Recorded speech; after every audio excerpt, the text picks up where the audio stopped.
बाहेर धो पाऊस चालू आहे आणि अशा पद्धतीनं गरमागरम मस्त मसाला लावलेलं जर स्वीटकॉर्न खायला मिळालं तर स्वागत आहे आपल्या सर्वांचं क्रिएटिव्ह बाईट्स या आपल्या यूट्यूब चॅनलवर।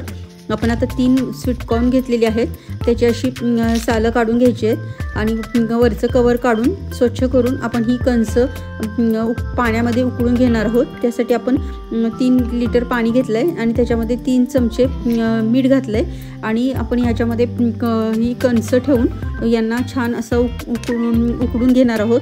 त्याच्यामध्ये आपण चवीसाठी 2 हिरव्या मिरच्या आणि 1 लिंबू घालणार आहोत। लिंबू, मिरची आणि मीठ घातल्यामुळे कणीस उकडल्यानंतर त्याला स्वतःची एक छान अशी चव तयार होणार आहे। स्वीटकॉर्नची ही रेसिपी करायला खूप सोपी आहे, एक 15 मिनिटांमध्ये ही रेसिपी आपली तयार होते।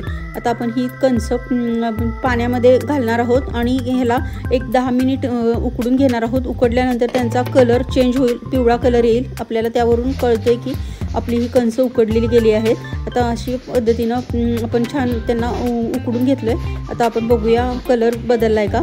मस्त आपला पिवळा धमक कलर आपल्या स्वीटकॉर्नला आलेला आहे, त्यामुळे आपली ही कंस आता उकडलेली आहेत। पावसाच्या दिवसामध्ये कणीस खाण्याची मजा काही औरच असते आणि बाहेर जाऊन कणीस हे अशा पद्धतीचं रोस्टेड कणीस जर आपण खातच असतो, पण घरामध्ये पण आपण ह्यांना कसं चटपटीत तयार करायचं त्याची आज रेसिपी तयार करतोय। आता ही आपली कंस उकडलेली आहेत, आता आपण ह्यांना छान मसाला याच्यासाठी तयार करूया। त्यासाठी आता आपण वाटीमध्ये 3 चमचे दही घेतलंय।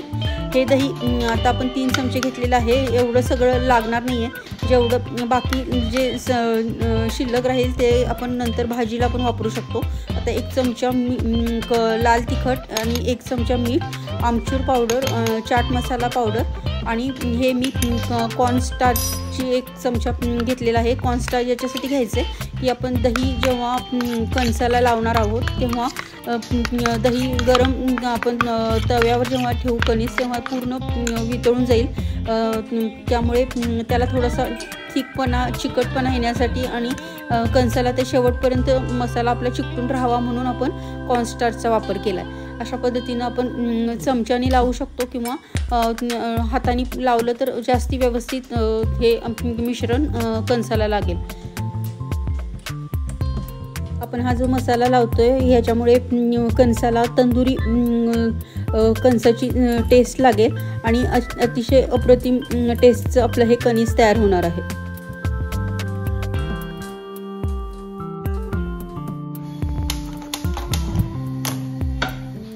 एका पसरट पॅनमध्ये आपण ही कंस भाजून घेणार आहोत। त्यासाठी 1 चमचा आपण बटर घातलंय। बटरमुळे खूपच सुंदर टेस्ट लागते कंसाला।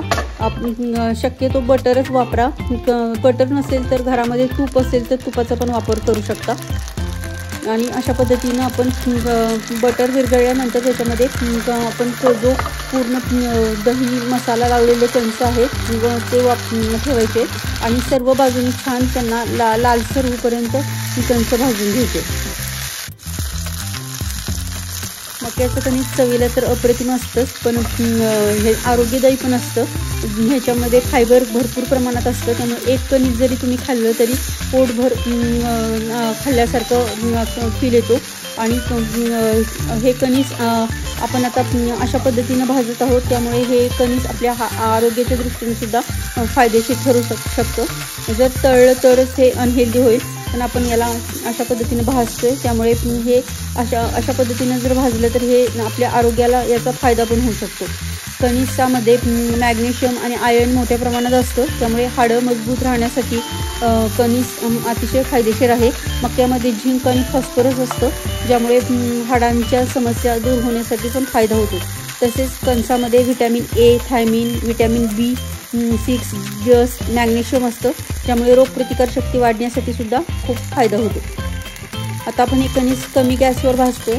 कमी गॅसवर भाजल्यामुळे सर्व बाजूनी त्याला असा छान असा रोस्टेड कलर आलेला आहे आणि खाताना सुद्धा हे कणीस खूप अशा पद्धतीने खूप छान लागतं। डायरेक्ट गॅसवर जर भाजलं तर तो आपण जो मसाला लावलेला आहे तो जळण्याची शक्यता असते, त्यामुळे आपण अशा पद्धतीनं पॅनमध्ये या कणसाला भाजलेलं आहे। आता आपले कणस भाजून रेडी आहेत। आता आपण ही सर्व काढून घ्यायची आहे। ही कणसं खूप भाजल्यामुळे छान अशी सॉफ्ट झालेली आहेत, त्यामुळे तुम्ही चमच्यानी सुद्धा ह्यांची दाणे काढू शकता. अशा पद्धतीची ही कणसं आपली तयार झालेली आहेत. तर ही तंदुरी कणसांची रेसिपी तुम्हाला कशी वाटली ते नक्की सांगा. आणि अशा पद्धतीची तंदुरी स्वीटकॉर्न घरामध्ये नक्की बनवा. बाहेर हे कणसं खूप महाग मिळतात. घरामध्ये कमीत कमी साहित्यामध्ये झटपट आपण जे सर्व साहित्य वापरले सर्व घरामध्ये अवेलेबल असतंच. तर अशा पद्धतीचं हे स्वीटकॉर्न तुम्ही घरात तयार करू शकता. अतिशय टेस्टी लागतात आणि खायला पण खूप सोपी आहेत. चमच्याने सुद्धा याची दाणे तुम्ही काढू शकता. इतकं सॉफ्ट हे आपलं कणीस तयार झालेलं आहे. अशा पद्धतीनं ही रेसिपी जर आवडली असल्यास आपल्या चॅनलला लाईक, शेअर आणि सबस्क्राईब करा. थँक्यू.